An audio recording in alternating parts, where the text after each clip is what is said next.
10 years ago, the Turkish army invaded Cyprus. The colonels who then ran Greece had just overthrown the Cypriot government in an attempt to annex the island. The invaders were welcomed by the Turkish Cypriots as protectors.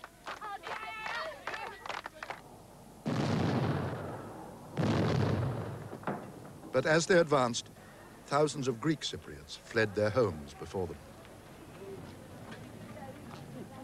Now, the island is severed by a border its own people cannot cross.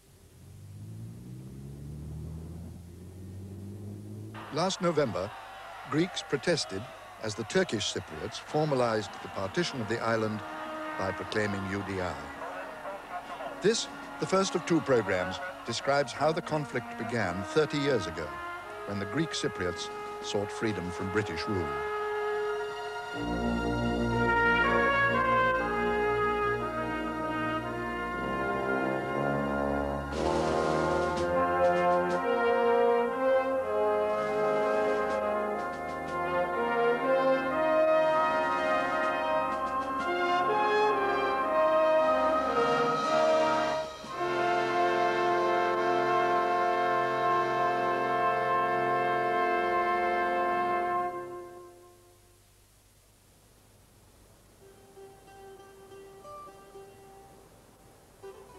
For those years, you know, after the war, as I look back on them, it seems to me that Cyprus was really an exceptionally happy place to live and work in.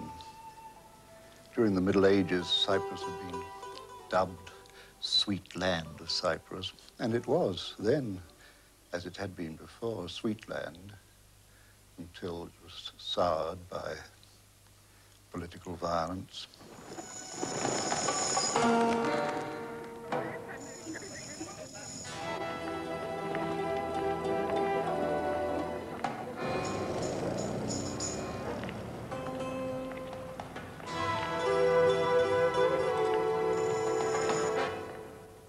Τον κόσμο τον διδάσκαμε ότι η Εκκλησία ενδιαφέρεται για την ελευθερία του και υπέβαλε κατά έναν τρόπο στην κυβερνώσα δύναμη αυτών των πόθων. Και λέγαμε στο λαό, μείνε πιστός σε δύο πράγματα, στον Χριστό και την Ελλάδα.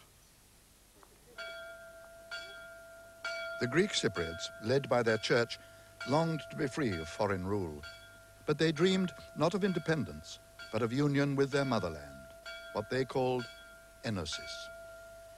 Enosis means the union of, it's the Greek word for the union of Cyprus with Greece. For the Greek Cypriots, it's something of the heart. We have exactly the same characteristics as the other Greek nation. We have the same language, the same religion, the same culture, the same civilization. We are therefore Greeks. But the British would not give up the island to Greece. They thought Cyprus vital to their military needs in the Middle East. They found support from the Turkish Cypriots, the other 20% of the island's population, who, fearing domination by the Greeks, preferred to stick with British rule. And as Cyprus was more prosperous than Greece, the British could see no advantage for the Cypriots in enosis. The Cypriots did not deny the benefits the British had brought. They had established law, planted forests, covered the island with roads. But this was all beside the point. They wanted to join Greece. And in Cyprus, unlike other colonies, the British had not brought democracy. Well, of course, the British rule here was autocratic, but a benevolent autocracy. We did the best we could for the island in the difficult circumstances in which we were placed. The system of administration had to be governed by the political impasse in the island, and the fact that the Greek Cypriots were not prepared to take part in self-government, representative self-government, meant that we really had no choice. The British had offered Cyprus its own parliament in 1947. The Greek Cypriots would have nothing to do with it. They wanted only union with Greece. They were taught from childhood to desire Enosis. The British had left education in the hands of teachers from mainland Greece. This had proved a mistake. I remember when I was a student, windows were closed so that they would not hear us from outside, and the teacher was teaching us the Greek national anthem. And while he was teaching us, tears were coming out, were running down from his eyes. And we were also very moved. This was the way we were brought up. The British tried to stop the teaching of Enosis. They made it a crime. But the church found ways to get round the law. Και είπα, αφού μαζεύτηκαν όλοι οι κοινότητες, απόψε κύριοι ήρθαμε στο χωριό σας για να κηρύξουμε την Επανάσταση. Ζήτω η Επανάσταση. Το επανέλαβα 2-3 φορές. Όλος ο λαός εχειροκροτούσε, φώναζε. Η αστυνομία προχώρησε να εκτελέσει αυτό που με είχε στην αρχή απειλήσει, να με συλλάβει. Όταν επλησίασε, εγώ προσέθεσα. Ήρθαμε να κηρύξουμε την Επανάσταση ενάντια στην αμαρτία. Τότε πάγωσαν, σταμάτησαν και επεχώρησαν. Και εγώ μίλησα ενάντια στην αμαρτία. Βέβαια, στο τέλος ομιλίας μίλησα και εθνικά. Η αστυνομία όχι μόνο δεν προσήλθε να με συλλάβει, αλλά πρώτη εχειροκροτούσε. In January 1950, in every Orthodox church in Cyprus, the congregation was presented with a petition for union with Greece. The church announced that this plebiscite showed 96% of Greek Cypriots were in favor of Enosis.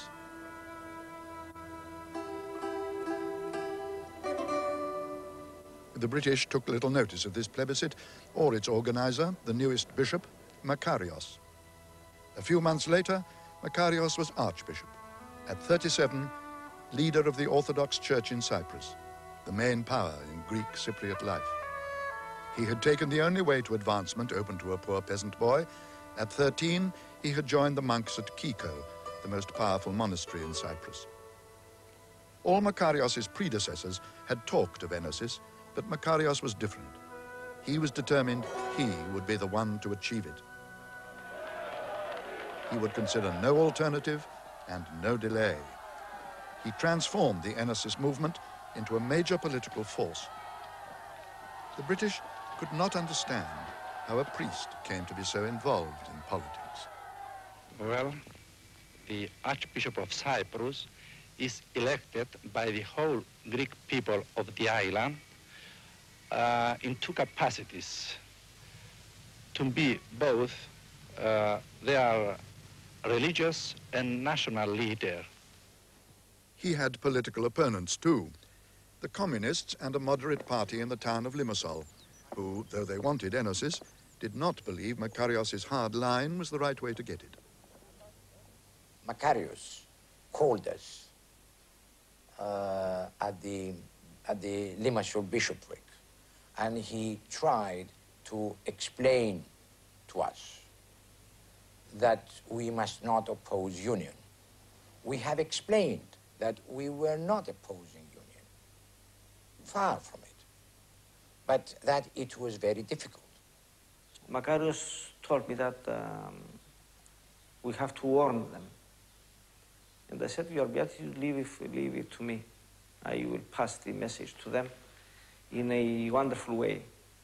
And I went to Limassol and I have organized a group of people who have approached some of these gentlemen from Limassol, and they warned them that you have to be careful because otherwise we have the intention of taking different steps if you do not listen to this first and last warning. They were obliged to dissolve themselves. Because I think they were, perhaps they were also frightened of their lives. That was the climate which existed at that time. Makarios carried the campaign to Greece and persuaded his fellow Greeks to take up the cause. He still needed to overcome the caution of the Greek government, who were reluctant to offend their powerful ally Britain. But Makarios so roused the Greek people that he forced Prime Minister Papagos to raise the issue with Anthony Eden, the British Foreign Secretary. Well, Anthony Eden had had this bad operation and had been recuperating in Greece. And at the end of his time, my husband thought it would be a good idea if he had a talk to Papagos. And so it was arranged in my husband's study in the embassy. And unfortunately, all went well until Papagos said, et maintenant, le Premier ministre, la question de Chypre. And Anthony Eden said, ah non, mon cher, on ne discute pas ça. And that, unfortunately, had a very bad effect, because Papagos felt he'd been rather told to go into the nursery, you know, and play with the children. And curious enough, from that moment, the things really went badly. It was terribly hard for us to make them understand that this was not anything personal, you know, that we were... It was very difficult at that moment to give away any more of the British Empire, and especially an important strategic post like Cyprus. Just as Makarios was rallying Greek support for Enosis, Cyprus took on a new importance for the British. The main artery of the empire had long been the Suez Canal, where Britain had a base of 84,000 men. But in 1952, a group of young army officers led by Colonel Nasser seized power in Egypt and threatened to evict the British from the canal zone. So the chiefs of staff decided to move the Middle East headquarters to peaceful Cyprus. Here, unlike Egypt, Britain was sovereign and could not be thrown out by a hostile regime. Britain was then still a world power, with treaty obligations to help out allies in trouble. She needed a staging post to garrison troops in readiness for action. The large number of men involved meant Britain could not make do with merely a base in Cyprus. And that is why the chiefs of staff held the view that in order to be in a position to fulfill those obligations, if we were required to do so, it was necessary to have the use of the whole of the island for military purposes, which meant sovereignty over the island.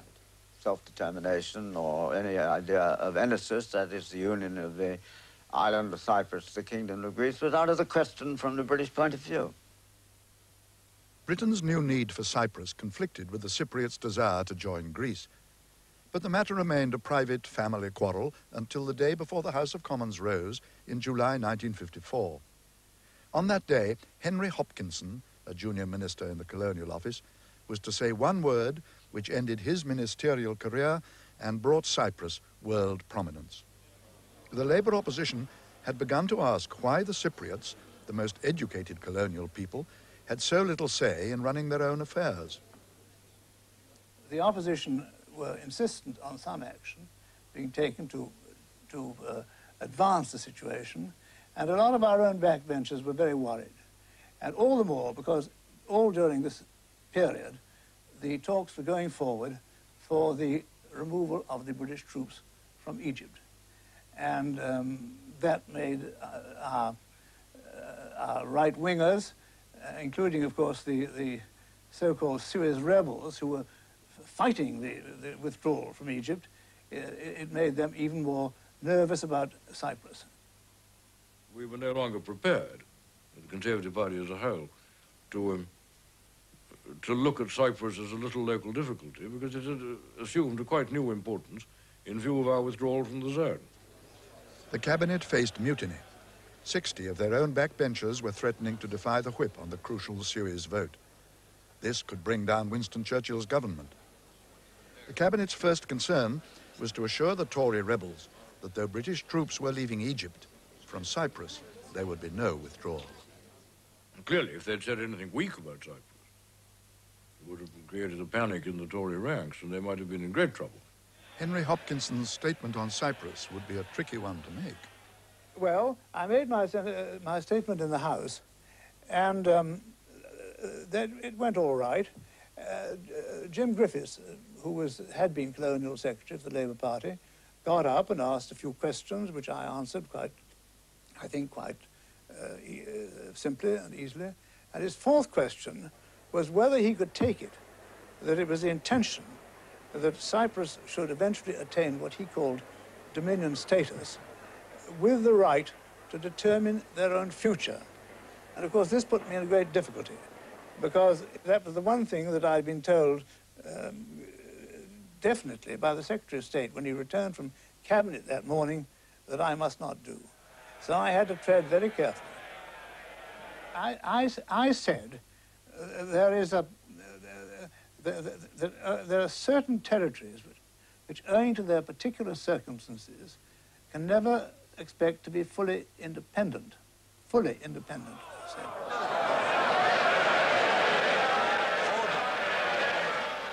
After he had said never, the word that caused the trouble, Hopkinson said, I think the right honourable gentleman will agree that there are some territories which cannot expect to be that. I'm not going as far as that this afternoon, but I have said that the question of the abrogation of British sovereignty cannot arise, that British sovereignty will remain. But there it was, and no doubt it'll go down to history. Jim Callaghan's always quoting it. When anybody says never, he always quotes what Henry Hopkinson said in 1954. The word never rang round all Britain's colonies. It enraged anti-imperialists everywhere. This was just what Makarios had been waiting for. The uproar compelled the Greek Prime Minister to give in to Makarios and to force Britain's hand by raising the issue at the United Nations. He decided to go to the UN. And I don't blame him, he couldn't politically avoid it. Well, he couldn't avoid it because when a whole people believes that something is easy, especially when it believes that something is right, that a Greek island should be given to Greece. A government cannot resist forever, it can resist for some years. He can't say to the people, I'm right and you are all wrong, especially when they are right. Makarios expected the United Nations to back him because it had taken a lead in the fight against colonialism. But he had to be careful. He could not simply ask for Cyprus to be given to Greece, for this would have seemed like exchanging one colonial master for another. Instead, he got Greece to ask for self-determination for the Cypriots, the right to decide their own future, confident that they would choose Enosis. But Britain managed to muster enough support to defeat the Greek resolution. Makarios' disappointment and anger were shared by the Greek Cypriots in Nicosia. I was quite young. I saw the demonstration. I decided to follow the demonstrators. I started to throw stones at the police.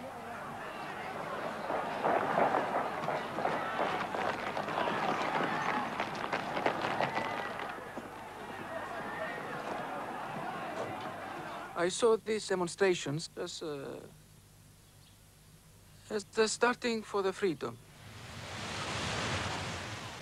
A month earlier, in a remote corner of the island, a Cypriot had landed secretly. He came home to revolutionize the Enosis movement.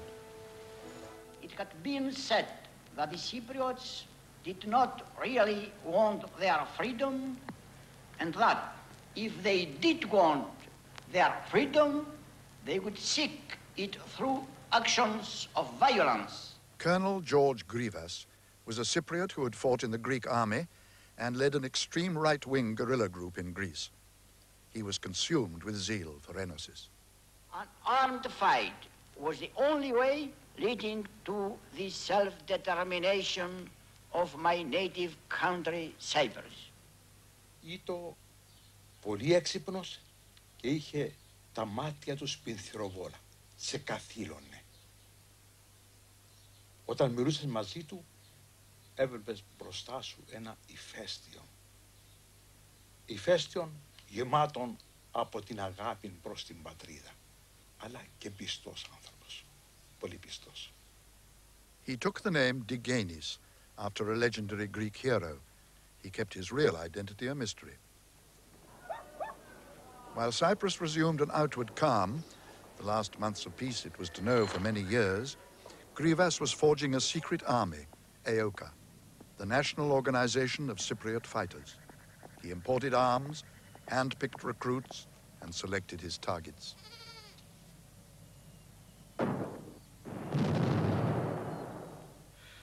I was asleep in the hotel opposite the police station, and the Greek officer in charge of the police station rang me up saying, Mr. Denktash, all over Cyprus explosions are happening. Will you come to the police station? Well, I said, you must be a very nasty man to wake me up at this hour and to play on me the 1st of April Fool Days, you know, making jokes with me. He said, it's no joke, come down immediately, Mr. Denktash, for heaven's sake. And I went down, and there it was on the wireless from all over Cyprus, bombs here, bombs there, and they had started. Everybody was talking in the morning, all groups here and there in the streets.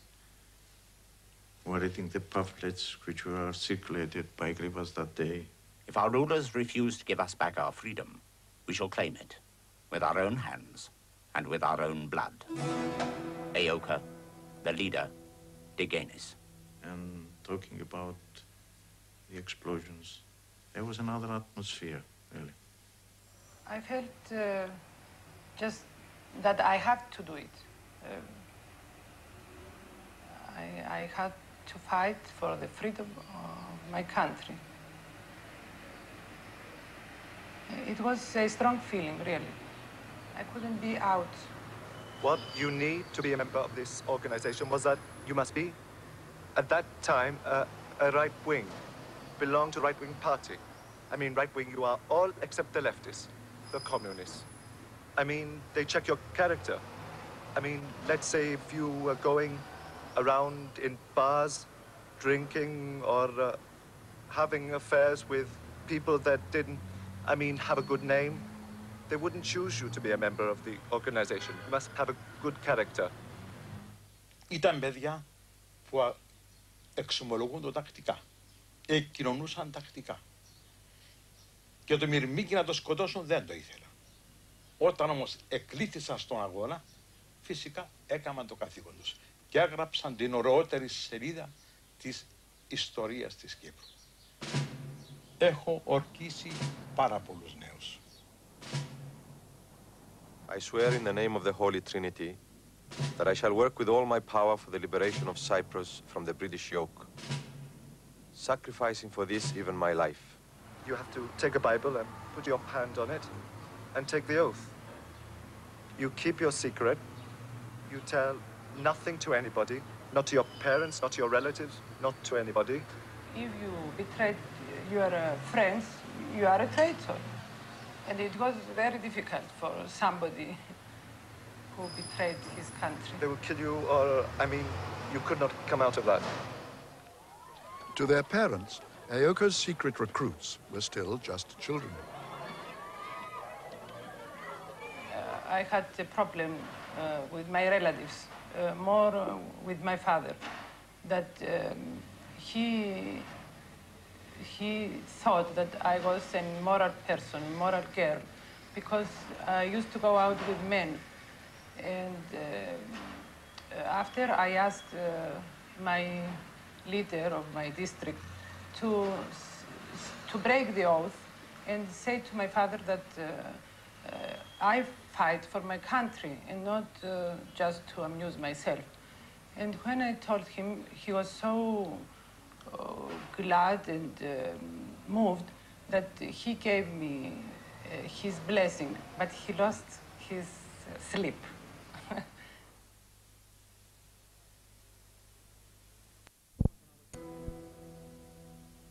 I shall perform without question all the orders of the organization, however difficult or dangerous this may be. They ordered me to execute to execute a Greek Cypriot. In the main road, a very busy road. And believe me, I pissed drop by drop in my underwear, because it was the first time I had a pistol. Very soon he arrived. I aim, I fire twice. For a long time I saw this person in my dreams, even when I didn't sleep, I saw his face in front of me. Well, it was the first experience anyway. But later you get used to, you can say that after a lot of training and after some more killings, you get used to killing.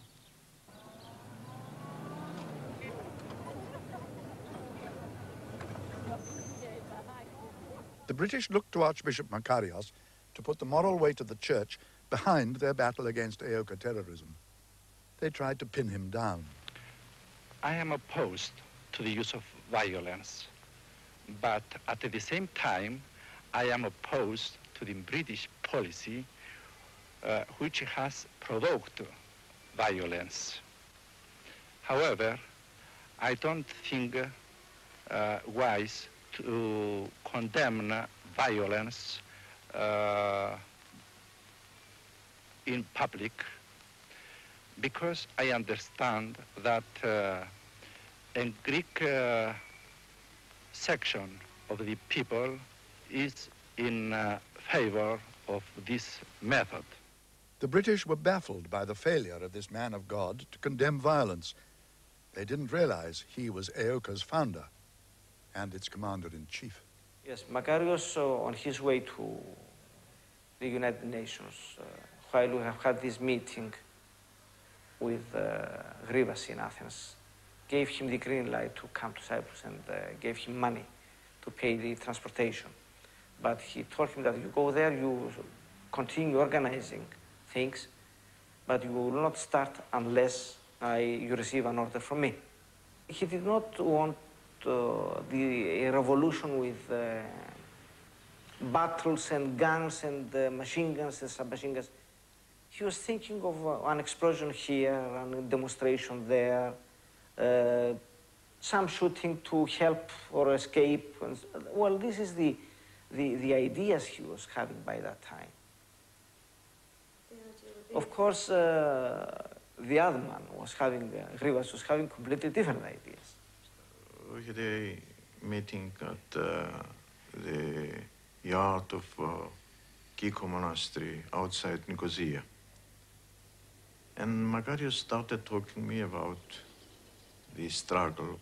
And he said, well, I hope that having this struggle, we shall raise the international interest and we can come to talks with the British, who until now they refused to talk with us. The abbot, who was Abbot Chrysostomus, he was sitting away and he approached us and with a cunning smile he said, well, I know. What about you are talking so many hours? Well, it's easy to start, but it's very difficult to stop, he said. By the summer of 1955, Makarios' plan was succeeding. Aoka sabotage had attracted world attention to the Greek Cypriots' cause. The British feared that this year the Greeks would win the United Nations vote. They turned for support to the other country opposed to Enosis, Turkey, just visible 40 miles from the island. If the island became Greek, it would constitute a strategic disadvantage for us. As you look at the map, you can see that the island is like a dagger pointed at the soft belly, underbelly of Turkey. This ideal of Enosis union with Greece was, of course, anathema to us. All the other islands off Turkey's shores were already Greek. Turkey did not want Cyprus to go the same way. But the Turkish government had not yet said so in public. The first time I was directly involved with this was when Michael Stewart, who was, I think, chargé d'affaires of the British Embassy at the time, called on me at the Foreign Ministry, and he pointed out to the fact that this question of Cyprus was getting out of hand. The big movement for Enosis, union with Greece, and what was Turkey going to do about it? Well, acting upon instructions, I told him that we relied completely on the sagacity of the British administration to control the situation. This was an internal problem of the United Kingdom, of the British Empire, as a matter of fact, at the time. And we relied on them to safeguard the life and property of the Turkish community. I think he was rather surprised at this. And I think the British government hoped that the Turks would take an interest in this to form sort of a balance. We had reached a situation in which we had to get off the hook. Too many people in the world were running off with the impression that here were the stuffy British simply trying to hang on to a colony which desperately wanted independence. And here were we, horrible imperialists, who were denying these people their freedom. Goaded by myself, Harold Macmillan persuaded Ed Needham to let him call the Greek and Turkish governments to a conference. At the conference, the Turks were forced to speak out against the Greek demand for Enosis.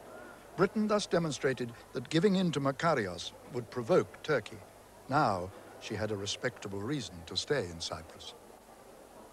I am afraid all the complications in the present deadlock mainly derive from the wrong policy which the British government has so far followed on the question of Cyprus, and particularly in artificially setting up Turkey as an interested party with the object of countering Cypriot self-determination. I don't think this was our doing necessarily. We leaned on the Turks, we used the Turks, but I don't think we hotted them up. There has never been a time when British sovereignty over Cyprus was more vital than in the present day. The fears and anxieties of Turkey are constantly forgotten. Turkey that ruled Cyprus for 300 years. Turkey that is only 40 miles away from the shores of Cyprus. Back in Cyprus, Aoka was beginning to show its muscle. Its first target was the police. To the police. Do not try to block our path, or you will stain it with your blood. Anyone who tries to arrest or search Cypriot patriots will be shot. Aoka. The leader, Digenis. On the 1st of April, everyone looked upon this movement as the movement of misguided few under the guidance of the church, and even Greek police. There were very good CID men in the police force, excellent people, who looked upon it as just a criminal activity by misguided youth. And they were very effective in catching these people. But the terrorism towards informers, towards the police who followed them, was such that within 6 months, I know the people who were saying this is the criminal activity of a misguided few were saying we are Aoka too. And they looked upon it as a national activity, and no one dared to give information against them or to follow them. As Aoka's grip tightened on the Greek Cypriots, Britain's control over Cyprus fell apart. Bombs went off all over the island. Policemen leaked the government's anti-terrorist plans to Aoka. Greek Cypriot customs men helped Aoka slip arms into the island. Greek schools operated as Aoka training grounds. A student mob took control of Nicosia and burned the British Institute. A mass breakout of Aoka suspects from Kyrenia Castle was the last straw. The government turned to its top soldier, Field Marshal Sir John Harding, Chief of the Imperial General Staff. Greece and Cyprus expected the worst. The John, the Greek Foreign Minister said this morning that your appointment meant that Britain was going to war with Cyprus. Would you say that that was an exaggeration? Oh, I'm very sorry that he's taken up that attitude, because as far as I'm concerned, there's no question of war at all. In fact, I believe that the sooner people settle down peacefully and quietly together, the sooner we can get a proper answer to this business. The soldiers' first move was not to launch all-out war, but to invite the Archbishop to talks. What was Harding's purpose? To get him, first of all, to denounce the use of violence for political ends, which I thought he ought to do as a man, a high-ranking man, a spiritual leader, and to enter into negotiations for an advance towards self-government. Harding's strategy was simple. If he could induce the Archbishop to denounce Aoka's violence, Aoka's support would fall away, and he would avoid further bloodshed. But the British Field Marshal didn't realize that he faced Aoka's commander-in-chief. Makarios wanted to find out what concessions his campaign of violence had won. The Archbishop believed that the British, immediately after the starting of that campaign, would come and talk with us. And really they came. My impression is that the new governor, Field Marshal Sir John Harding, is an intelligent and straightforward man. This is the reason I believe that he will suggest to his government to recognize the right of Cyprus people to self-determination for Britain's prestige and the pacification on this area. Makarios came to the next meeting with an idea he thought would make it easier for Harding to recognize his people's right. He would be prepared to concede he couldn't have self-determination just yet. He'd agree to wait for Enosis. He would accept the self-government Harding was urging on him, a parliament with Cypriot ministers under the governor. In return, Harding must give a clear promise that this would be a first step towards self-determination. I was impressed by him very much. He met me very agreeably. I thought I could probably do business with him. But Harding's orders, like Hopkinson's a year before, were that self-determination could never be discussed. So he went to London to tell the cabinet that the Archbishop had made a big concession and that they too must compromise, or a bloodbath would be unavoidable. Harding made it clear that unless he could discuss self-determination with Makarios, that there was absolutely no point in having a discussion at all. And so this was agreed, that the question of self-determination could be raised and could be debated in the discussions between Makarios and Harding, which was a concession, of course, on the part of the British government. The government authorized Harding to return to Cyprus with a carefully framed new policy. The governor came middle of November from London with new instructions. And we met in our house in Nicosia the 21st of November, 1955. I remember that day, Marshal Harding came first, 10 minutes earlier, maybe for security reasons. And Makarios came a few minutes later. And immediately, Marshal Harding took over from his pocket a paper. He gave it to Makarios and he said, "Your Beatitude, I have very good news for you." On the paper was a formula stating a new British position on self-determination. It is not our position that the principle of self-determination can never be applicable to Cyprus. It is our position that it is not now a practical proposition on account of the present situation in the Eastern Mediterranean. This became known as the double negative. In simple words, it meant enosis not never, but not now. Yes, this was really an attempt to clarify the government's position in regard to self-determination and to perhaps open the door a crack to Makarios as a bait to induce him to proceed with negotiations for a constitutional self-government.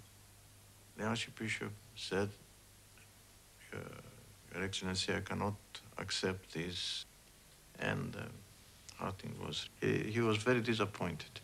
He left immediately, without waiting even to have the sweets and the coffee we usually offered in Cyprus in such occasions, you know. And I read the paper, and I was really surprised, because it was the first time the British government recognized the right of self-determination to the people of Cyprus. When Marshal Harding left, the Archbishop told me, well, that we have in our pocket. And we must try now to make it better. Makarios was playing a dangerous game. The weeks passed. Britain made no better offer. Harding prepared his military machine. Aoka stepped up its violence. But the Americans, worried by this rift between their allies, broke the stalemate. They persuaded the new British Prime Minister, Sir Anthony Eden, to give the Archbishop another chance, if the Greek government could coax him back to the bargaining table. The new Greek Prime Minister, Konstantin Karamanlis, felt that Cyprus had to be settled fast, and that Britain's double negative opened up a real opportunity. Karamanlis understood immediately that that was a hope. It was something tangible. And he sent immediately somebody to Cyprus, Ambassador Iliadis, to see him privately and to convince him. Makarios was warned that if he did not talk to Harding, he could be facing the Turks. He went back to talk to Harding. Though latest reports give hope of a settlement in Cyprus, tension in that troubled island is as high as ever. Field Marshal Sir John Harding, Governor of Cyprus, newly returned from London, has his 7th and most crucial meeting with Archbishop Makarios, leader of the island's demand for union with Greece. But as they discuss the British government's latest proposals, fresh rioting breaks out in Nicosia. From their school roof, Cypriot students rain stones on patrols of the South Staffordshire Regiment in the street below. Harding's patience was wearing thin as he presented the cabinet's final formula to Makarios. He made what seemed to me an eloquent, even moving personal appeal to the Archbishop to give his people a lead away from violence. Even the Archbishop seemed to me to be impressed, but after a short pause he said, you must understand, Sir John, that I cannot lead my people where they will not go. And the Field Marshal, in exasperation, turned to me and said under his breath, funny sort of leadership to my way of thinking. Instead of the straight answer Harding was expecting, Makarios asked for time to meet his council. Since the British arrived in 1878, the Church had held firm to one policy: enosis now and no compromise. The Archbishop, however, persuaded the council that to accept Harding's offer of a parliament would be the surest way to enosis in the long run. A deal was in sight. But he had one more advisor to consult. Under the pretext of ordaining a priest, he traveled into the mountains to meet Grivas. Makarios had brought him to Cyprus, but Aoka fighters were now heroes, and Aoka weapons, bought with the church's money, were in Grivas's hands. Could Makarios persuade him to lay them down? They met at Kiko Monastery, their last meeting during the struggle. Grivas's men stood guard outside. Θυμάσαι που πήγαμε στο μοναστήρι, είδαμε τον Μακάριο. Ύστερα είδαμε. Ναι. Την άλλη μέρα που κατέβηκαμε, που ξυπνήσαμε, μας κάλεσαν όλους κοντά του και μας λέει μπορεί να κατεβούμε κάτω. Θα σας δούμε διότι θα έρθει συμφωνία. Είναι συμφωνία Χάρτιν Μακαρίου και να ετοιμαστούμε. Στάμε τις βαλίτσες μας, αστιεύκαμε και δέχτηκε να βγάλουμε φωτογραφίες. Πώς να δέχεται να βγάλουμε φωτογραφίες. Και ο κύριος Πολυβής με έναν άλλον το Φρίλαν ήταν ειδικοί για τις...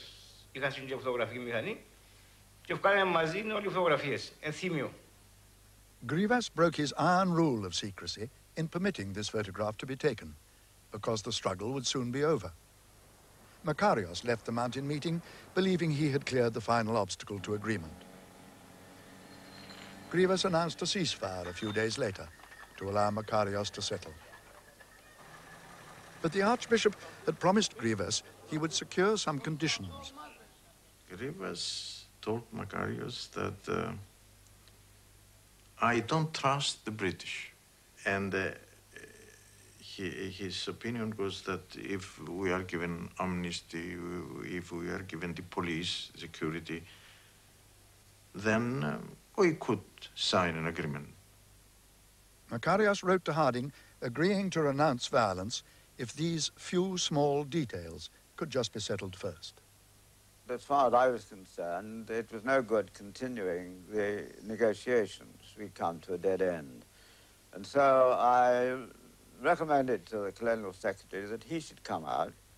To the British, these fresh demands raised after 5 months of talks showed that Makarios was not negotiating in good faith. Makarios had high hopes of new concessions from the Colonial Secretary, Alan Lennox Boyd. He, however, thought the terms Harding had already offered were sufficient to impress the world and the House of Commons. Lennox Boyd read a statement immediately saying that this I'm going to tell in the House. Still, 3 points were pending: the amnesty, the public security, and the majority in the House. So the Archbishop wanted to clarify those 3 questions. And Lennox Boyd said immediately, no, accept it or not. I didn't come here to negotiate. You have already negotiated to the government. The Archbishop insisted and said, well, let's talk about this subject. Why not? I think the truth is that ministers in London and perhaps the governor in Cyprus also had been becoming increasingly exasperated at what they saw as the prevarication of the Archbishop as the talks wore on, and increasingly disillusioned about the possibility of ever reaching a viable political settlement with him. Must remember that at that time, too, the information was beginning to accumulate about the Archbishop's own involvement in the Ioka campaign. Lennox Boyd was adamant. He said, no, receive it or not.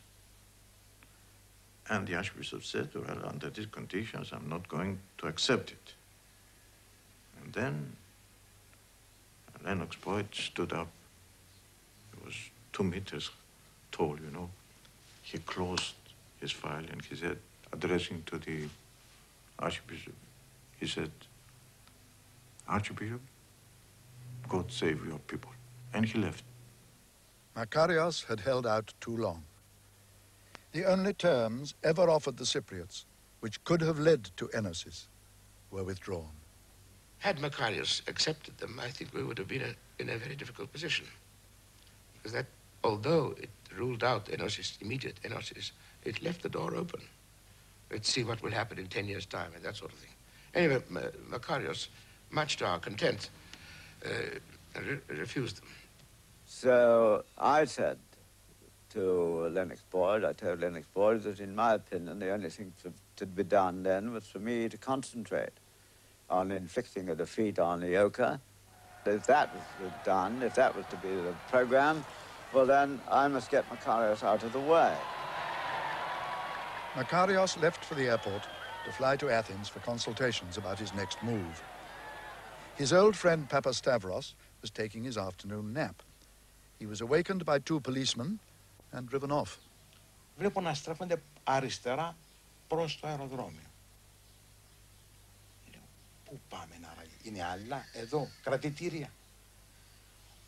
Οπότε κάποια στιγμή είχαμε σταματήσει. Ούτε η αστυνομική δεν ήξερα. Μόνο ο οδηγός του αυτοκινήτου ήξερε. Κάτω μου λένε. Κατέβηκα από το αυτοκίνητο. Προχώρα. Απέναντι ήταν ένα αεροπλάνο της αυτής μεγαλειότητας. Αγγλικό αεροπλάνο. Προχώρησα λοιπόν. Κατάλαβα ότι, λέω, μας διώχνουν. Μόλις ανέβηκα πάνω στο αεροπλάνο, είχα δει μέσα τον μακαριότατο, τον Μακάριο. Βρε, πώς τα κατάφερες, μου λέει, και ήρθες εδώ.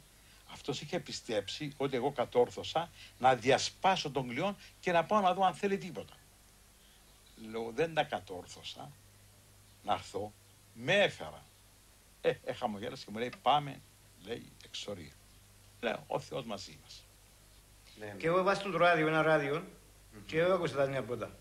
Λέω του αρχέλαο του διώξει τον Μακάριο. Και ο Μακάριος, και δηλαδή μου διγενείς, τώρα θα αρχίσει ο αγώνα, λέει. Διότι είναι λάθος τους Εγγλέζους που διώξαν τον Μακάριο και τους άλλους. Θα αναστατώσουν τον λαό και θα είναι πιο ενωμένος και ο λαός. Και τώρα θα αρχίσει πραγματικά ο αγώνας.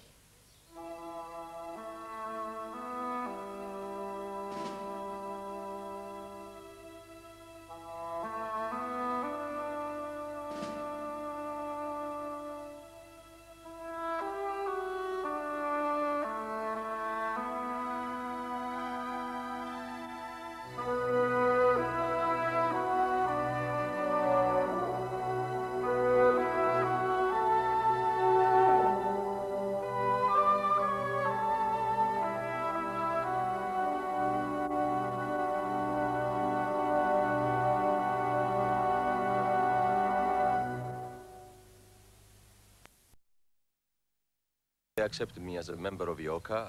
I'm able to kill the governor. I had no plan how to kill him. Maybe to by knife or by pistol. I had no idea about this. This program tells how the conflict, which has torn the island of Cyprus apart, was unleashed during the last years of British rule.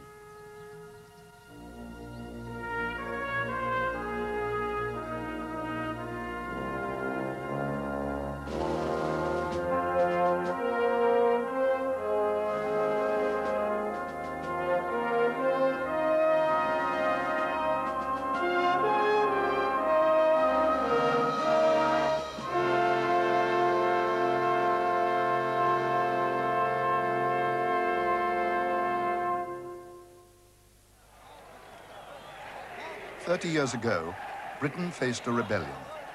Archbishop Makarios led the Greek people of Cyprus demanding enosis, union with Greece. Britain's Prime Minister had called in her top soldier, Field Marshal Sir John Harding. He sent him as governor to break the Cypriot terrorist group AOCA. I've been given the task of restoring law and order and putting an end to terrorism and intimidation. I believe that it can be done. I intend to do it. On the 9th of March 1956, the governor deported Archbishop Makarios. AOCA immediately ordered a young waiter in Government House to put into effect a plan to kill the governor. He was given a time bomb, which he smuggled past the governor's tight security, strapped to his stomach with a lady's corset, borrowed from one of AOCA's women couriers. I get immediately to the bedroom of the governor. I closed the door, and immediately I took the bomb out of my corset, and I put it in the mattress under the bed. You see, they were sleeping on separate beds. They were nearby the beds, but they were separate, two beds, you know. And closed the beds, just to kill both of them. Not to have her to cry after him, you know. I went down, and we served the governor. I was thinking that it was the last lunch he had in Cyprus, because he was going to die, you know.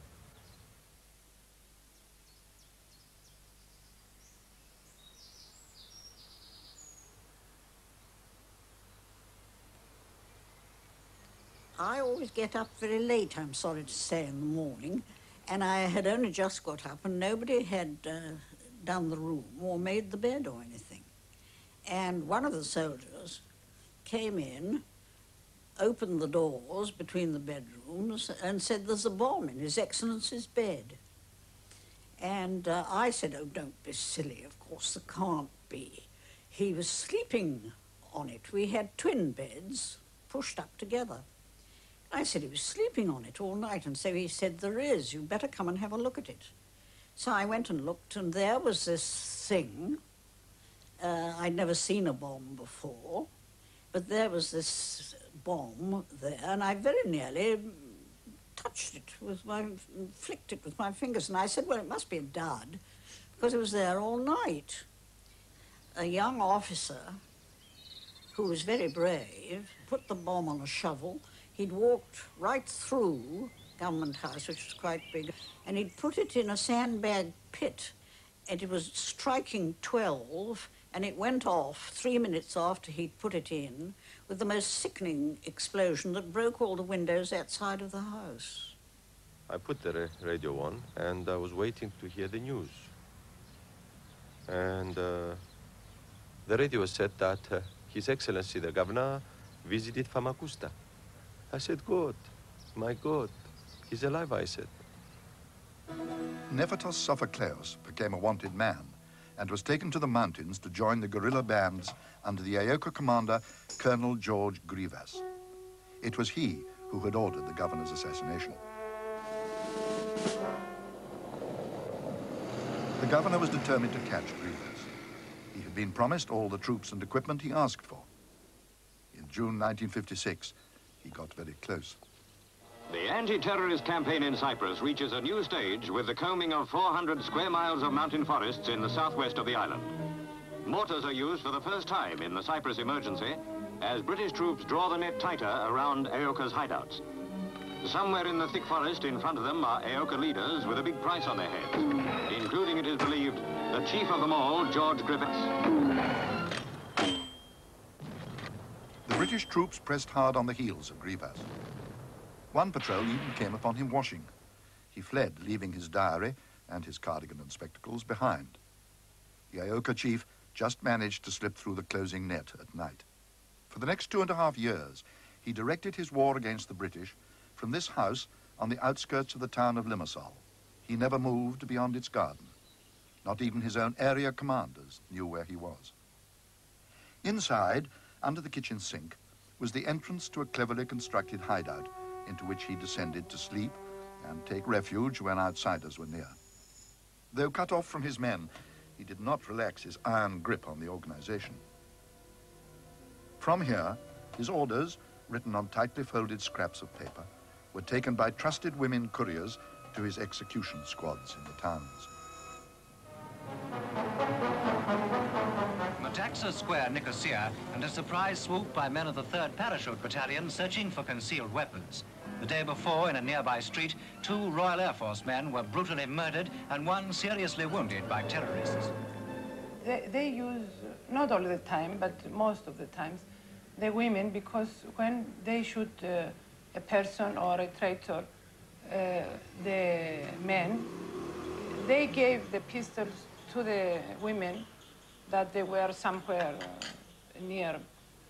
And so when the British soldiers searched the boys, they didn't find the pistols because we had. One of the men died inside this barber's shop. The body of his comrade lies nearby. The men, wearing civilian clothes, were shot from behind in cold blood. They went in for a murder of the odd policeman and the soldier. You get a couple of policemen walking down on a patrol in Nicosia, and they would, like it's not, one of them get shot in the back. If they give me the guns, if they give us the guns, the armored cars, and everything that they got, we can fight face to face. I mean, we feel brave, as they are, I mean, at that time. But they got everything on their side, and they wanted us, I mean, to come and fight with them face by face. How we can fight face by face. A search was started immediately while the scent was still fresh, but no trace was found. The town is now out of bounds to servicemen off duty. When you took the guns, where did you put them? On me, in my back or my belt, or in our breast. It was a safe way, we thought, at that time. And that we found was a very difficult problem, and they had some successes that way, if you call murder being successful. Harding's first problem was to get the information to find Iauka. The killers melted into the population, who were afraid to talk. They knew what Iauka would do to a traitor. He revealed to the enemy the hideout I was living, and I decided and I executed him. What did you say to him? Nothing. What happened?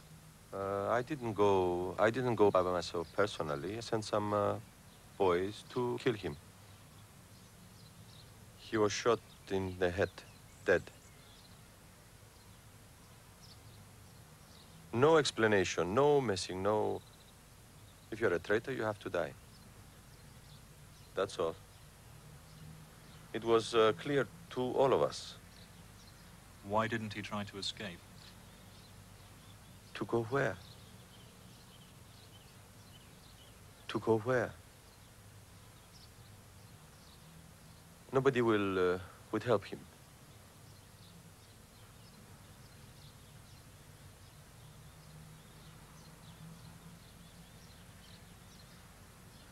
Since you are a traitor, either you have to commit suicide or EOKA will kill you.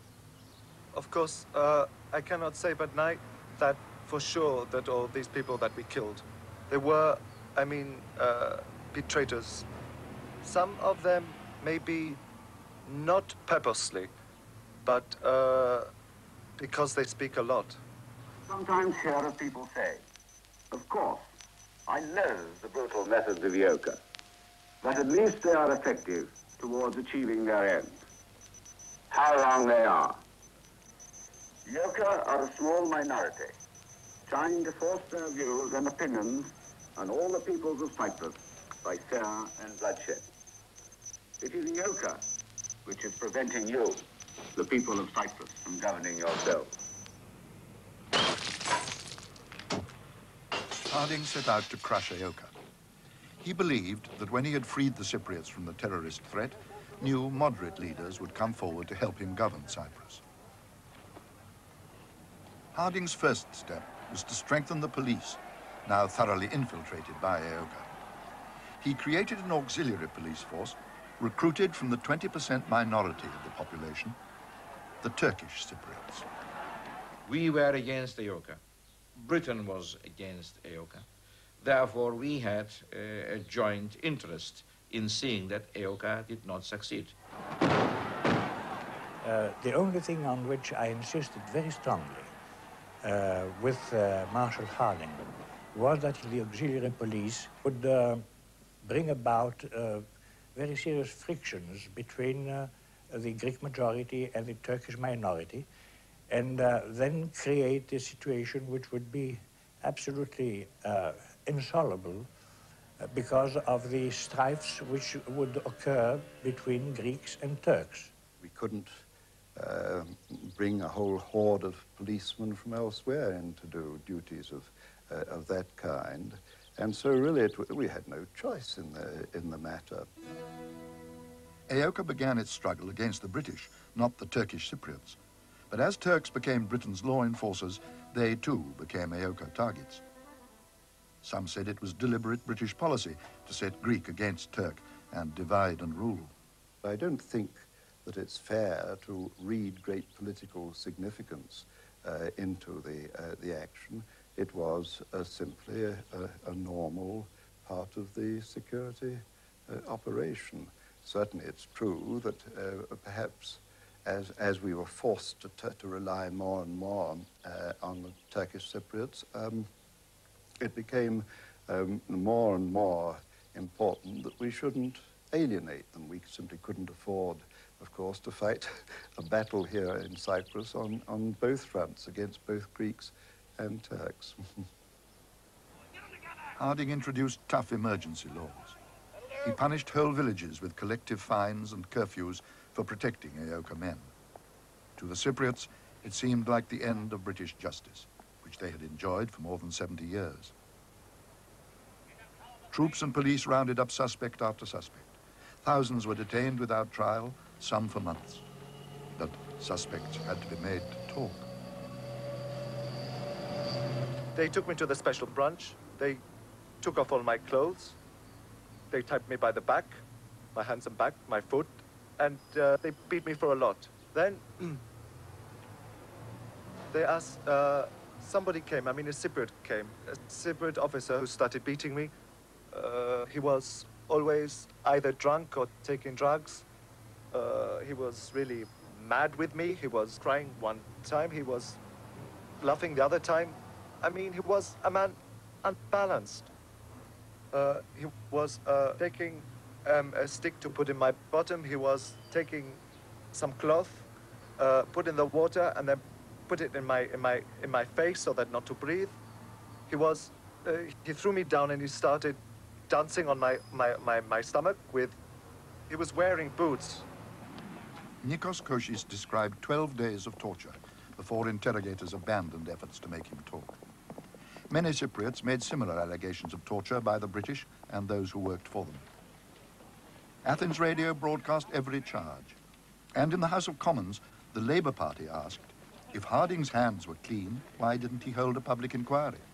I had sufficient confidence in my senior police officers and army commanders to accept their view that this didn't happen. And so I was not prepared to run the risk of damage. A very serious damage could have been caused to the morale and confidence of the troops and the police, and particularly the police, by public, it's a so-called public inquiry, which very seldom, in my experience, gets at the real truth. Harding believed he had a far more effective means of getting Cypriots to talk. In November 1956, he brought in the death penalty for anyone caught with a weapon. 8 Aoka men had been found guilty by the courts and hanged for murder. Now, not only convicted killers, but also the women who took their guns and sped their getaway could hang. Although only one youth was hanged for this offence, with the threat, interrogators could bargain with suspects for information or their lives. And you've always got a balance of fear in the terrorist's mind between what will happen to him if he defects or if he gives information from his own terrorist organization, and Grievous was particularly ruthless in that respect, on the one hand, and the fear of punishment through the courts on the other hand. Early in 1957, Harding started to get information and pull in the Aoka men. Hooded informers led British soldiers to Aoka hideouts. Leader after leader was surrounded and captured. Grievous' second in command, Gregoris Avsentiu, told his men that he would not surrender. To restore the people's faith in Aoka, someone must fight to the death.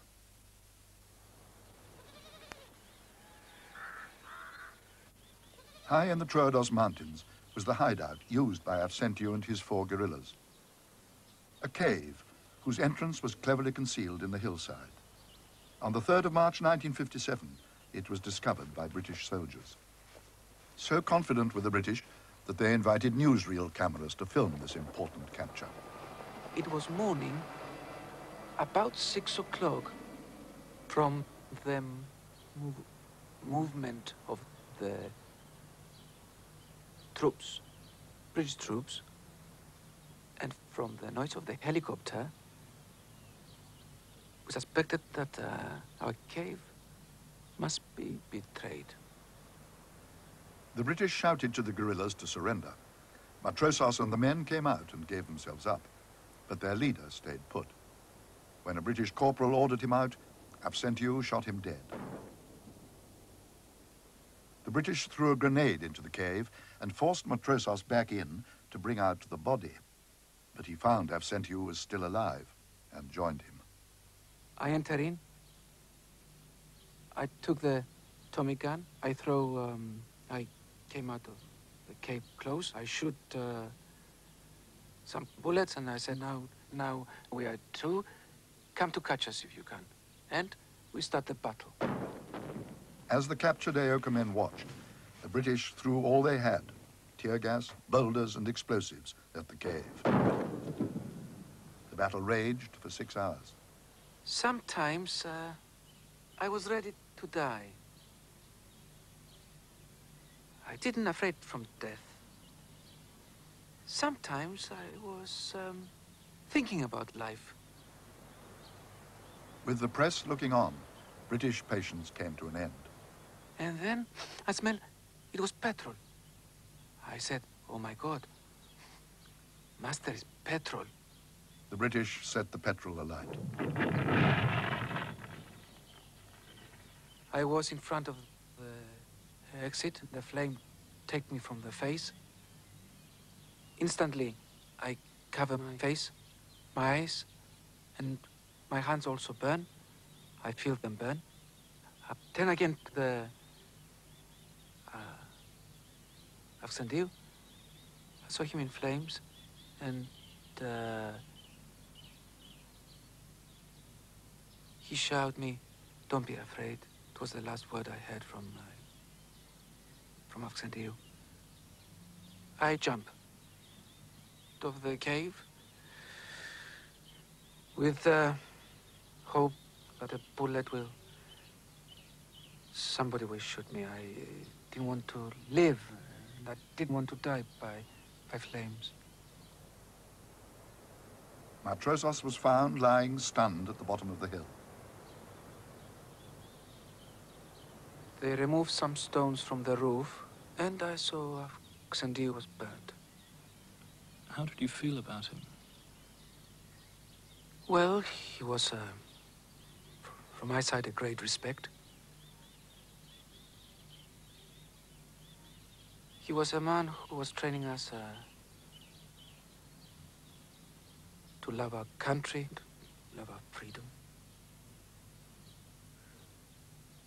He was a brave man. The struggle had found its martyr. Though Aeoka's mountain gangs were now destroyed, the Greek Cypriot people were inspired with the will to carry on. I don't believe myself that you can destroy an organization of that kind, which is led by fanatics and has a great deal of support from the civil population, either from sympathy or from fear. I don't think you can destroy it, but we had inflicted a very serious defeat on them. 10 days after the battle, Grivas offered a truce if the British would release Archbishop Makarios from his exile in the Seychelles. Harding's forces were now in command, but a year had elapsed since the Archbishop's deportation, and still no new leader had come forward to speak for the Greek Cypriots. If the British wanted to negotiate, they would have to bring Makarios back.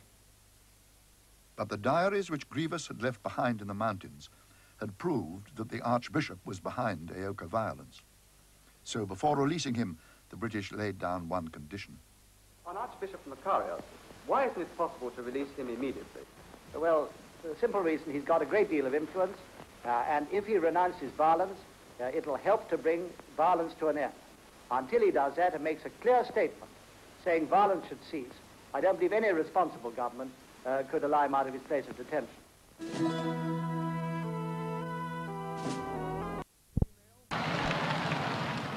Archbishop Makarios, leader of the Greeks in Cyprus, was released from detention in the Seychelles. He was now free to go anywhere, except home to Cyprus. He arrived in Athens on the 17th of April, 1957. Makarios had failed to make a clear statement renouncing Aeoka violence. The British government, in releasing him anyway, had taken a gamble. They waited to see if it would pay off. Would Makarios make some gesture to change the uneasy truce in Cyprus into a lasting peace? The very day he arrived, he received an enthusiastic reception from the whole population of Athens, and he met Prime Minister Karamanlis the same afternoon. And then he came to the Ministry for Foreign Affairs.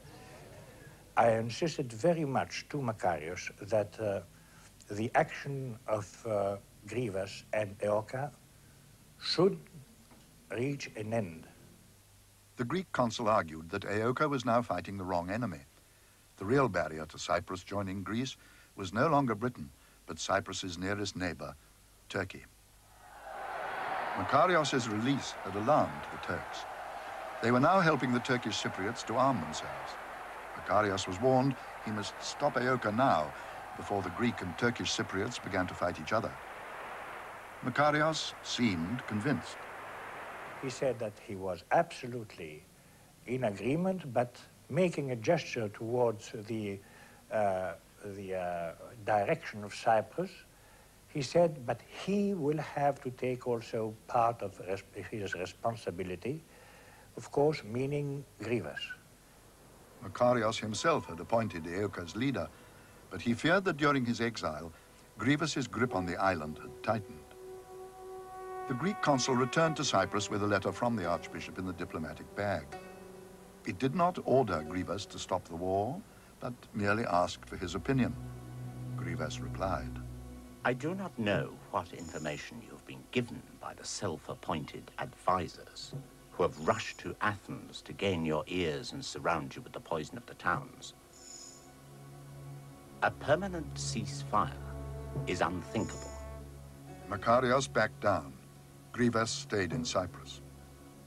I can't say Grivas was controlling him, but Makarios was afraid to come to a clash with him. I think that this is my impression. Makarios was a very clever man, but I don't think that he had the power, the bravery, I would say, to confront with public opinion. Britain at this moment was reeling from a blow which changed her attitude to Cyprus and her whole empire. The attempt to reconquer the Suez Canal had ended in disaster.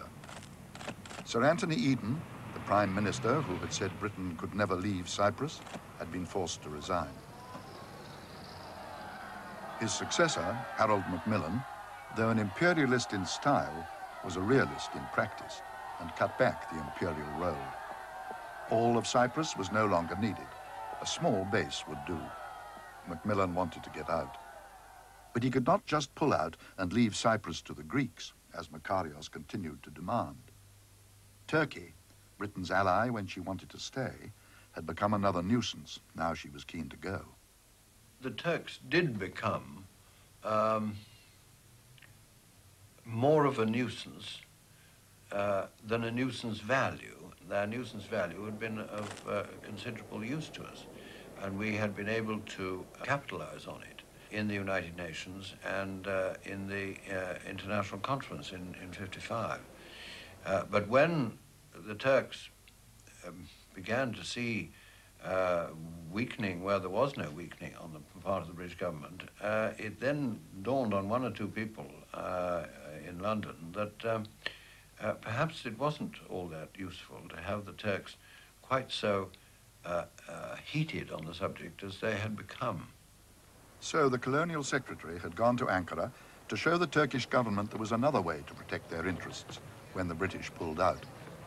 And when that happened, the Turks in Cyprus would be as entitled as the Greeks in Cyprus to have their own self-determination, and that, of course, involves would it then involve the partition of the island. The British offered to divide the island in two. If Greek Cypriots voted to join Greece, Turkish Cypriots could join with Turkey. The cause of Taksim, partition, was to seize the imagination of the Turkish crowds. I remember maps drawn in blood with the Turkish flag on top of it. Partition became the cause célèbre, as they say at the time. Partition or death became the slogan. Partition to the Greeks meant half a Greek island would be in Turkish hands. Macmillan hoped this threat would make Makarios see reason. But Makarios found another hope, the Labour Party. But it's more than the Tories have ever dreamed of doing. Barbara Castle, speaking for the party's executive, pledged that the next Labour government would grant self-determination to Cyprus. With Labour ahead in the polls and an election coming, Macmillan feared that Makarios would just sit tight and wait for Labour to win power. Do you plan to go to London? Oh, yes, I am planning to go to London, but I didn't decide the time of going to London. Makarios had refused even to come to talks if Turks were represented.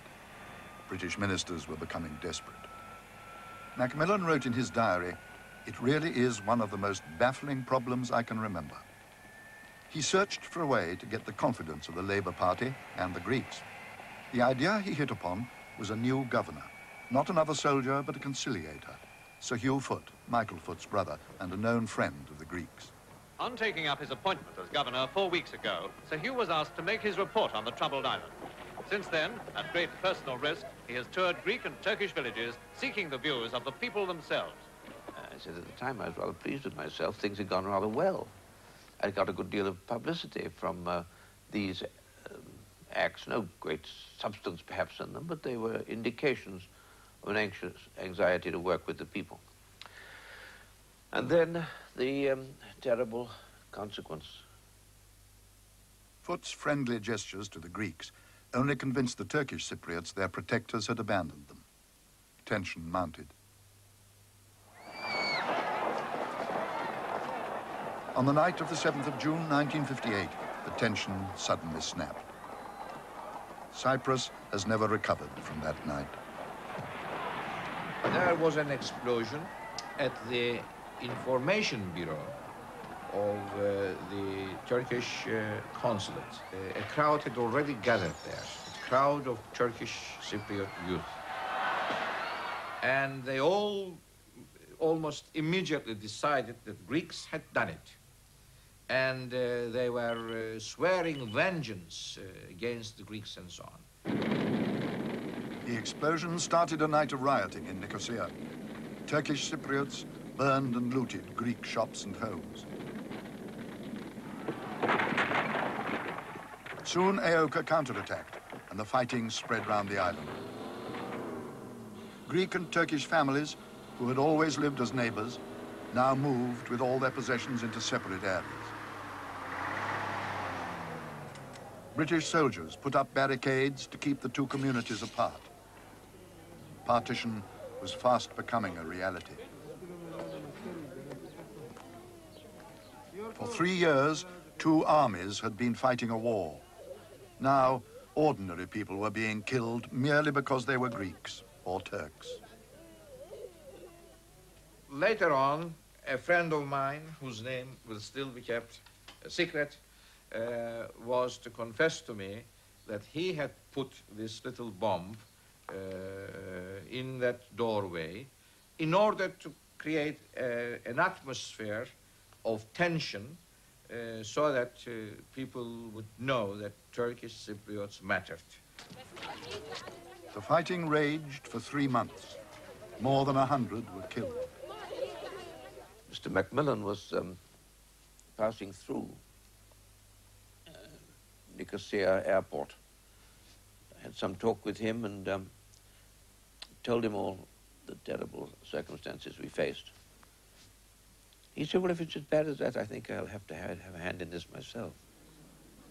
Foote helped Macmillan devise an ingenious scheme to force Makarios and the Greeks to compromise. I've had talks today with the Greek Cypriot leaders, the mayor of Nicosia and the mayor of Kyrenia. I've also had talks with the two Turkish leaders. The task which the British government has set itself is to see whether we could bring about at least some temporary period of calm and peace in the island. That means a great effort by all concerned. Macmillan offered to share the governing of Cyprus with Greece and Turkey. On the surface, a generous and even-handed offer. But to the Greeks, to have Turkey installed as one of the rulers of the island they claimed was part of Greece was a nightmare come true. The Greek people of Cyprus will oppose by all means the unilateral application of this plan. If the British government insists on its plan, the results will be disastrous. Makarios had opposed Britain's plans before, but the Macmillan plan had an important difference. This time it wasn't a question of going to beg them in Athens and Greece. The idea was now we should go and tell them that we're going ahead with this. You've got to accommodate yourself to it. I think that made a main difference. Macmillan told the Greeks that even if they refused to participate, He would impose the plan in 2 months' time, if necessary, with the Turks alone. One of the best Cypriots I knew, Mr. Paskalidis, came into my office and he crossed his hands on his breast and he said in Greek, "Teteleste," which means it is finished. It is the last words which our Lord murmured on the cross. That is, that everything has come to an end. In desperation, Makarios turned to his last allies in Britain, the Labour Party. He asked Barbara Castle to Athens to see if Labour still stood by its promise to grant union with Greece. She brought bad news. As Macmillan hoped, Sir Hugh Foote was bringing the Labour Party round. Unless Makarios compromised, they too would back the Macmillan plan. For the cause of Enosis, Makarios had led his people into war and suffered exile. Now, he decided that the only way to stop the Macmillan plan was to abandon Enosis. Oh, he's prepared to make a very important change indeed. He has offered to accept the status of independence for Cyprus on condition that Cyprus shall not be linked either with Turkey or with Greece. In other words, he says, rule out partition and rule out union with Greece and let Cyprus be an independent state whose new position shall be guaranteed by the United Nations. Now, this is a very hopeful new development and offers a way out of the present deadlock. We were terribly astonished when, out of the blue, one day, Barbara Castle, who was a noblewoman, came out and said, "Makarios has proposed me independence." We remained completely astonished, because this was something that, treated diplomatically, could lead to many things. Because we are convinced that if we could approach secretly or the Turks or the British, tell them about independence, let's try, we shall convince Makarios, we could find terms which would be very favorable. And we lost this arm because Makarios came out and declared that he's ready to accept it. Grivas, too, had not been consulted. 2 days after the Archbishop's concession, he issued this order. For over a year, he had kept Aoka on a tight rein. Now he told them to strike against the English. Soldiers and civilians alike, all except children, were targets. And that included women. It was here in Famagusta that the most brutal outrage of all outrages in Cyprus took place. 2 British women deliberately shot in the back. Mrs. Cutliff died at once, and Mrs. Robinson was gravely wounded. Both were wives of servicemen. An intensive search for the murderers began at once. It would be surprising indeed if the troops, naturally enraged by this cold-blooded act of Aoka thugs, had carried out their search and made their arrests with kid-glove methods. All must surely have felt that this was the most poignant of the many tragedies of the tragic situation in Cyprus.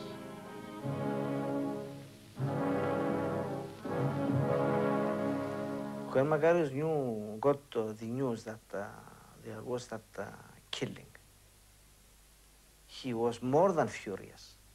He shouted and he said, now what do we do? Go around and kill ladies? And he was very, shall I say, rude in his expressions. And it is the only time in my life I've seen him not to control himself. World opinion was so outraged that Grivas denied responsibility. But Aoka resumed the killing of British servicemen. For Britain, it seemed to be starting all over again, only worse. She pressed on with the Macmillan plan, and Greece and Turkey were at loggerheads. Cyprus seemed to be dragging them towards war. They clashed at the United Nations. Greek Foreign Minister Averov proposed independence for Cyprus, his last chance to ward off the Macmillan plan and keep Turkey out. Turkish Foreign Minister Zorlu backed the Macmillan plan, which he saw as the path to partition. In fact, on Cyprus, there are 2 national communities. He rejected independence as a Greek ruse to grab Cyprus. La Grèce n'a jamais nourri de projets expansionnistes à Chypre. At the end of a grueling debate, the Turks carried the day. Averov's last hope of keeping Turkey out of Cyprus was dashed. We went with some members of the delegation at the end of the corridor to smoke. And we were frantic, of course, desperate. Because there are also questions of internal policy. How do you go back in the country, beaten in an international forum? Then I saw Zorlu coming towards me. I told my people there, he's coming here. I'm afraid I'll slap him in the face. I'm so nervous, I don't think I will be able to keep my nerve. So he came smiling, and he told me, I came to congratulate you. To Averov's amazement, Zorlu not only praised his speeches, but made a proposal that was to change the history of Cyprus. If the two of them could work together, he would offer a way out of the problem. We were waiting there anxiously, and Zorlu came back beaming, saying, I think we've seen the end of the tunnel. We'll work for independence together. On a scrap of paper, the two men jotted down the basis of a deal. Zorlu agreed to independence for Cyprus, but with firm guarantees for the Turkish minority. Over the next few weeks, they slipped out of international meetings to thrash out the details of their plan. The British Foreign Secretary was heard to ask just when they'd let him know the fate in store for this still British colony. 2 months later, at Zurich, their prime ministers met and approved the deal. Mr. Zorlu, as Turkish Foreign Minister, are you happy with the agreement you have reached with Greece? I am completely happy. Why has it taken so long and cost so many lives before this agreement was reached? This is rather a difficult question because the matter was a very complicated one, and the national pride and too much emotion was involved in this dispute. Are you confident that it will be acceptable to the Turkish Cypriots? We are sure of it. The Greeks were less certain. It needs, first of all, the approval of the British government, who has the sovereignty on the island, and also it needs the consensus of the people of Cyprus, and when I say the people, I mean all the people, all the parts of it. Are you convinced that it will receive these two agreements? In politics, nobody can be convinced, but I would say I'm very hopeful. Averov and Zorlu flew straight to London and found the British delighted with any solution which let Britain escape from Cyprus and hang on to 2 military bases. The British Foreign Secretary, Selwyn Lloyd, agreed to invite the Greek and Turkish Cypriots to a conference in London. The Turkish Cypriots also were delighted. The deal gave generous minority rights, guaranteed by a contingent of Turkish troops on the island. Would you object to Makarios being the new president of the new Cyprus? Well, I don't think it is for us to object. If the Greek community want him as a president, they can have him. We shall have our vice president in charge of our own communal affairs. And you think it'll work all right? Well, with goodwill on both sides, we don't see why it shouldn't work. The British were more wary of Makarios. They had made one firm condition. The conference was to be only a signing ceremony. Details agreed in Zurich could not be changed. Makarios had promised Greek Prime Minister Karamanlis that he would accept the deal. But he invited 35 prominent Cypriots to London to join him. On the eve of the conference, he went to meet them to reveal the contents of the Zurich Agreement. 2 things became very obvious. The one, that it was not a question of a gnosis, and the other, that it was a question of a constitution which gave far too many rights to the minority community as we saw it at the time. And therefore, there was a lot of opposition to Makarios signing that agreement. Outside Lancaster House, even the fog was lifting as Foreign Secretary Selwyn Lloyd arrived for the conference on Cyprus. To the governor of the island, Sir Hugh Foote, it was a near miracle that the hope of peace had dawned at last. Indeed, the presence in London of the much-discussed Archbishop Makarios, now indisputable fact, would have seemed quite out of the question only a week or two ago, yet here he was. The conference began with each delegate playing his expected role. Selwyn Lloyd read out the Zurich agreements, Averov described them as the best possible, and Zorlu agreed. Then Makarios spoke. He said while he accepted the agreements as a basis, he would like just a few amendments. The conference was stunned. He knew the deal was to be accepted as a package with no amendments. What was he up to? Makarios afterwards told a British minister a story to explain his bargaining tactics. When he was a young monk at Kiko Monastery, the abbot told him he must grow a beard. Makarios said, "I'm sorry, Father, I don't like beards. I'm not going to grow one." To which the abbot replied, "Well, we'll kick you out and you won't be a priest and you'll go back to your village where you're nobody and nothing. Go to your cell and pack." When Makarios told me this himself, he went to his cell, he had a little cardboard suitcase, and he packed his few belongings. He said, "It's really a test of the abbot's will and mine. He's going to send for the taxi to take me away. I'll let the taxi take me to the gate, and then I'll come back and apologize. And I expect they'll thrash me, but they'll forgive me, and I'll grow a beard and become a priest in the ordinary way. But I reckon he'll give in first." That time, the abbot did give in first. After the archbishop's bombshell, the conference was adjourned. Averov telephoned Karamanlis in Athens, who flew to London and ordered that Makarios be brought to meet him. He went from the airport to confront Makarios, who said he had promised, but he was sorry he had now changed his mind. Then Karamanlis told him very calmly, but in a very strong voice, that I want you to know one thing. My policy on Cyprus is fixed. We have monographed these agreements in Zurich. It's finished, that's the agreement. That's my policy. If you don't agree, I will not change my policy. It's fixed. And he left.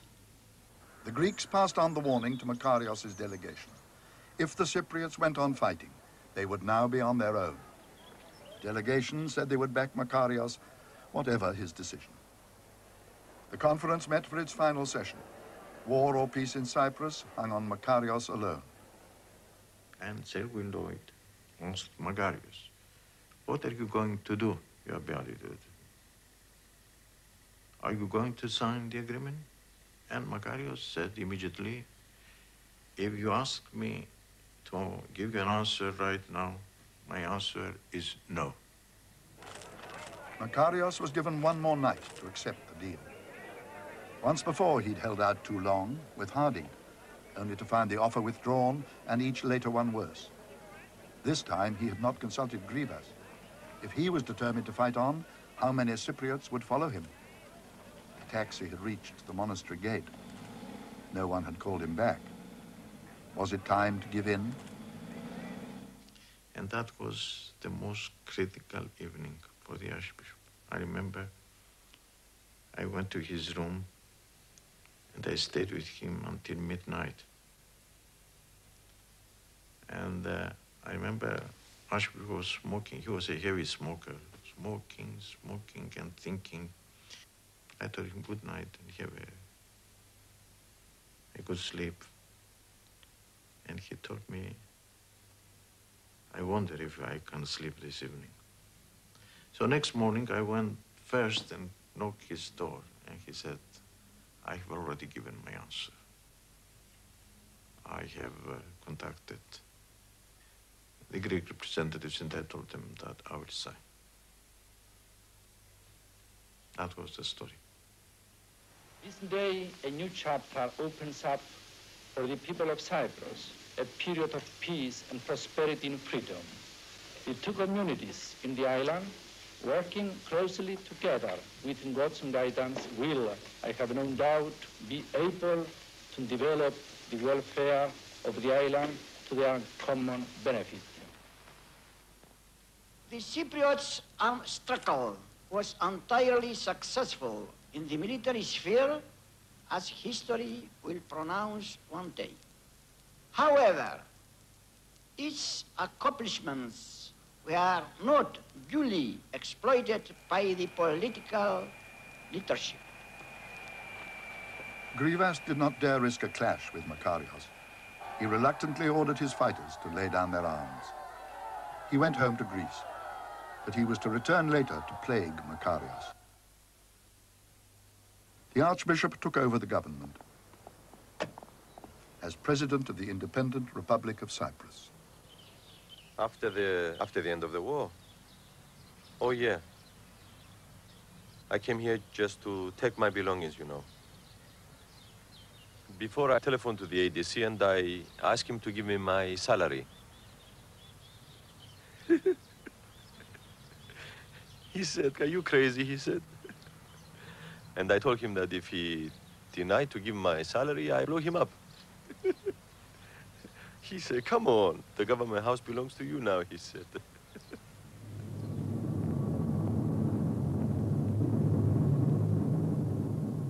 Makarios did not succeed in closing the rift between the two communities.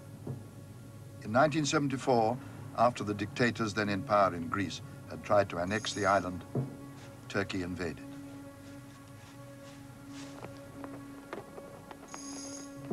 Today, Cyprus is partitioned.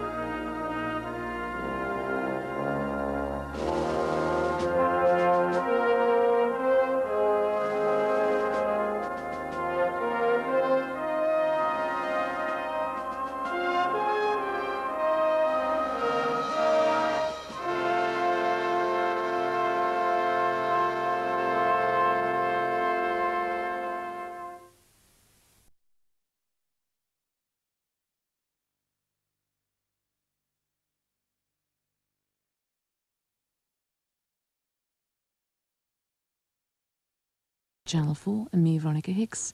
See you tomorrow.